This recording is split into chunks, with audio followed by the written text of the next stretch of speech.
Welcome, everyone. It has been a while. This is the A Train Sports Talk live stream, and we have a lot to get to. Sorry about the lighting. We will work on that for our next one. I know some of you are wondering where has the A Train been? Why is it not on the track? Well, I am still in the process of doing some equipment upgrade. So we're doing this actually on my tablet, which is why you don't hear the bells and whistles like the music bed and all that good stuff. And I know normally this platform I have it reserved for interviewing high school athletes, coaches, small college athletes, coaches as well too. But today we're going to go in a different route and who knows, maybe stir the pot, so to speak, because a lot has been going on in the sports world. Also, I may be in the future looking to combine this podcast along with my other one that some of you may know about. It's called In the Zone with Anthony, where I'll talk more of what I'm going to talk about today on that platform. So there are a lot of ideas. So you heard it first that there may be a merger of the two. I don't think I could do away with the A train altogether. At the same time, I know I can't do away with In the Zone. So I'm going to try to find a way to combine the two because I like to feature our young student athletes. I reached out to one today in Liberal, and I look forward to one day having that young man on who plays football. So just some things to look forward to. A lot has happened since the last time I was on here. State high school basketball was my last interaction, and I got to witness some good games. Thought I was going to see a repeat of an undefeated season. That came up short, but I know that Capon program, as long as Steve Eck is there, will always be a force to be reckoned with in 5A. But tonight we're going to talk about something that has made the rounds and is still being talked about. And it is the Sorsby controversy and also the NCAA under fire. And we're going to also talk some Carl Anthony Towns championship moment. But I want to welcome everybody. I'm Anthony Smith, and today we're diving into two stories that have the sports world talking. First, a courtroom ruling involving Texas Tech quarterback Brendan Sorsby has ignited a firestorm throughout college football. Coaches are upset, rightfully so. Athletic directors are furious. Schools are reportedly reconsidering future scheduling agreements, and many are asking whether the NCAA still has authority to govern college athletics. I will be the first to say the way it's looking, that answer would be a resounding no. Then later in this show, we'll head to the NBA Finals where Carl Anthony Towns faces what could be one of the defining moments of his career as the New York Knicks look to respond against Victor Wembanyama and the San Antonio Spurs. I've got analysis, I've got commentary, and I've got some questions that every sports fan should be asking. So let's get into it. First of all, the courtroom that shook college football, because sometimes a sports story becomes bigger than sports. This may be one of those moments.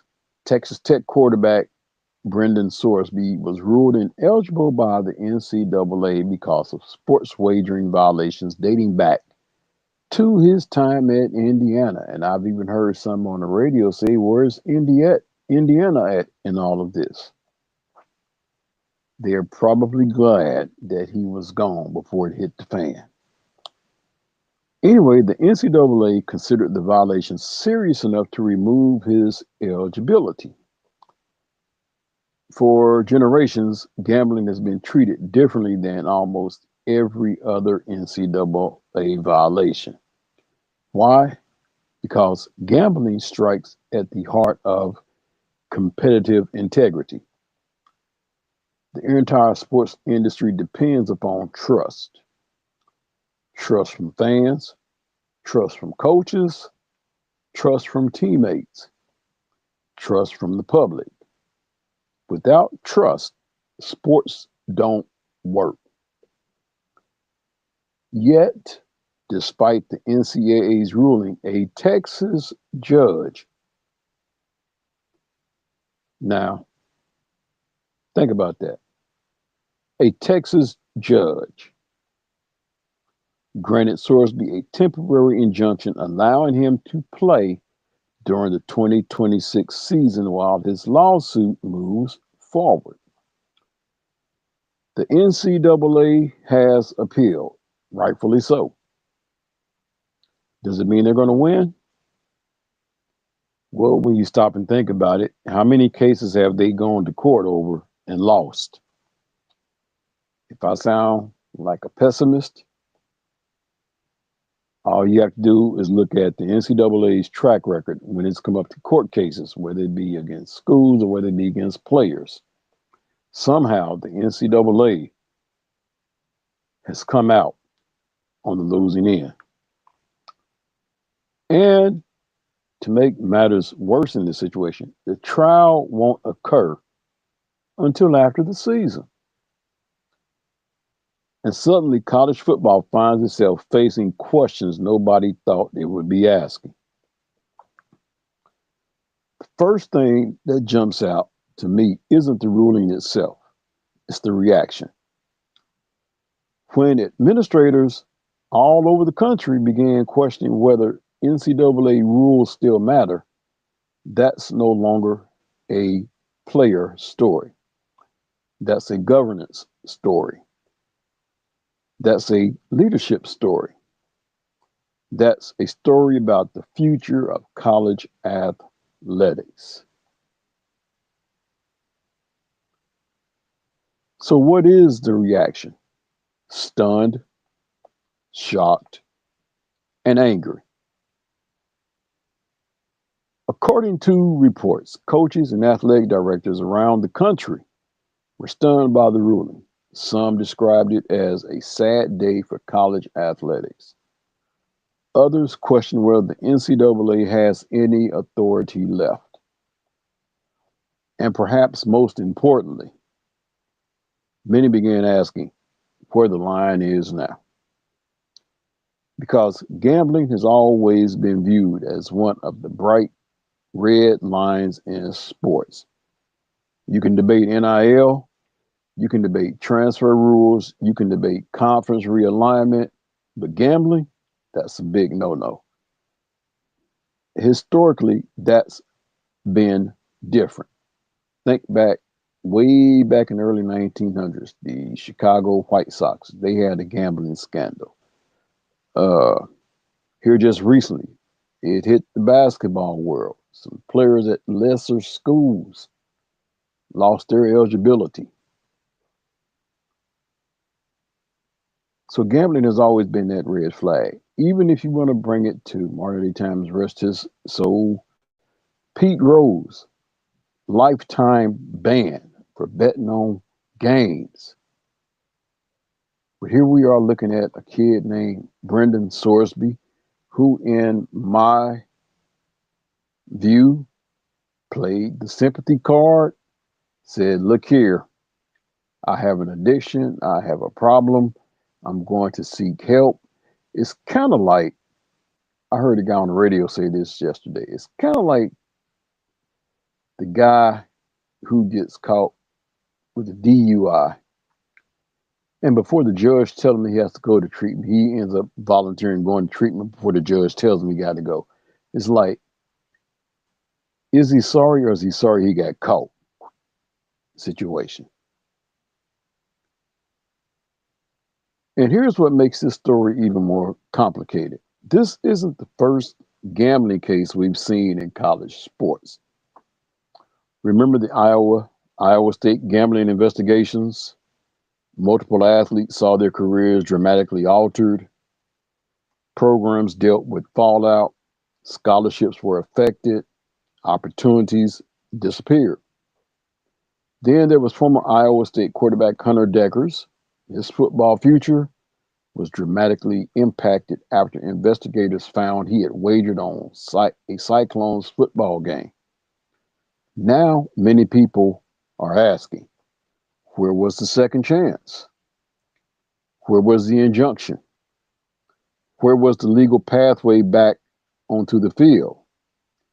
Those questions aren't necessarily fair to Brendan Sorsby, but they're absolutely being asked. Sports depend on consistency. The same rules should apply whether you star quarterback at a major program or a reserve athlete at a smaller school. That's why this ruling has created such a strong reaction, because many administrators fear the precedent more than the player. Today is Brendan Sorsby. Tomorrow, it could be another athlete. And next year, it could be another court.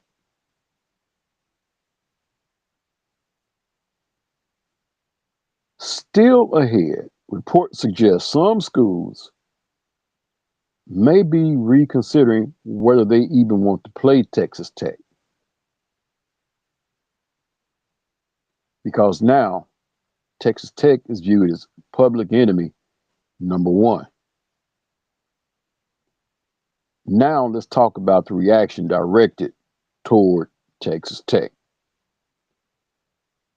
Reports indicate conversations have occurred among athletic administrators regarding future scheduling relationships with the Red Raiders. Georgia officials, Georgia officials, not Big 12 officials, but Georgia officials in the SEC. Texas Tech is in the Big 12. But Georgia officials have reportedly instructed programs not to schedule Texas Tech. Other schools have reportedly explored similar ideas. Whether those discussions become reality remains to be seen. Now, let me throw my 2 cents in, because as it stands, the schedule is already made for this year, this upcoming football season. But if I'm the Big 12, regardless of how your season goes, you're not eligible for the Big 12 championship game. If you by chance happen to have an undefeated season, you're not eligible to play in the Big 12 championship game. Furthermore, the schedule's already made, so we can't do nothing about that. But what we can do, we would just consider those games an exhibition game. In other words, you may beat the team or you may lose the team. It will not count on their record. I know it sounds kind of harsh, doesn't it? But when you look at the landscape of how this judge granted this young man the opportunity to play, knowing how gambling is viewed in not just football, but in all sports, how lifetime bans have been administered, I think these schools would be in their right to propose something of that magnitude. If Brett Yormark, commissioner of the Big 12, came out and said, these games won't count on y'all's record, he would be well within his powers to do that.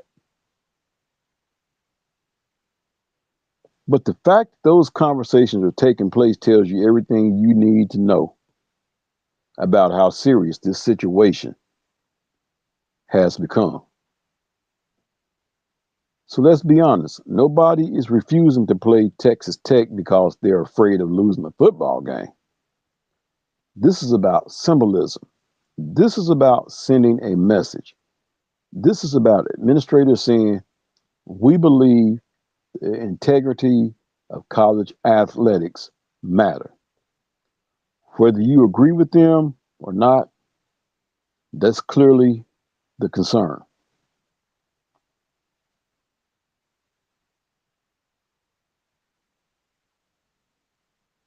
And I'll tell you why this controversy isn't really about Brendan Sorsby anymore. Let me tell you what the real battle is. This story has become a fight over control. Who runs college athletics is the question. The NCAA? Question mark. The courts? Question mark. The conferences? Question mark. The university? Question mark. The athletes? That's a good question mark. 20 years ago, that question had a simple answer. Today, it doesn't.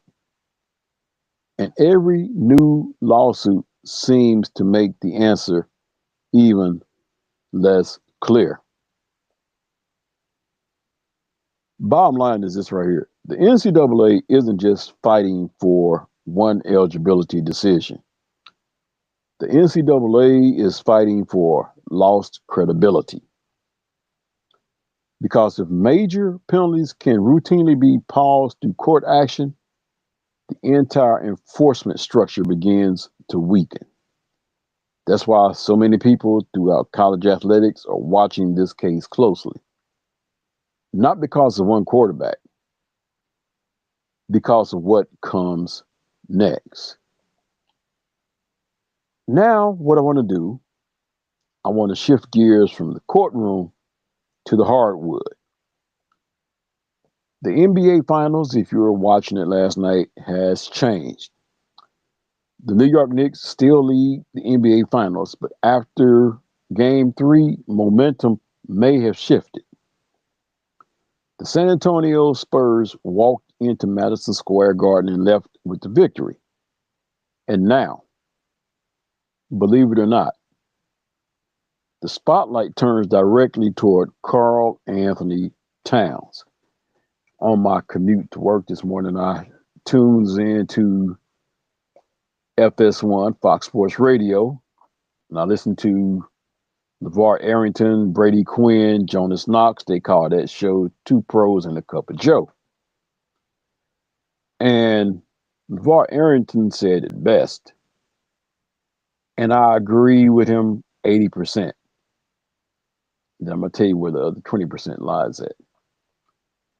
He said, Cat, somebody needs to go get Cat from San Antonio because he didn't make the trip to New York. Cat left his game in San Antonio and forgot to pack it up and bring it to New York. Now, that's not word for word verbatim what he said, but that's the gist of what LeVar Arrington said about Cat. Now, herein lies the other 20%. Well, I will unpack that other 20%. The Spurs have made a fascinating adjustment. That's the first part right there, adjustment. Victor Wembanyama is spending less time locked on to Karl Anthony Towns. I hope you remember that part right there. Wembanyama is spending less time locked on to Karl Anthony Towns and more time operating as a roaming defensive force. The strategy is designed to disrupt New York's offense and make life difficult for Jalen Brunson. And so far, it's working. But every adjustment creates a weakness. The question is whether the Knicks can find it because it's right there before them.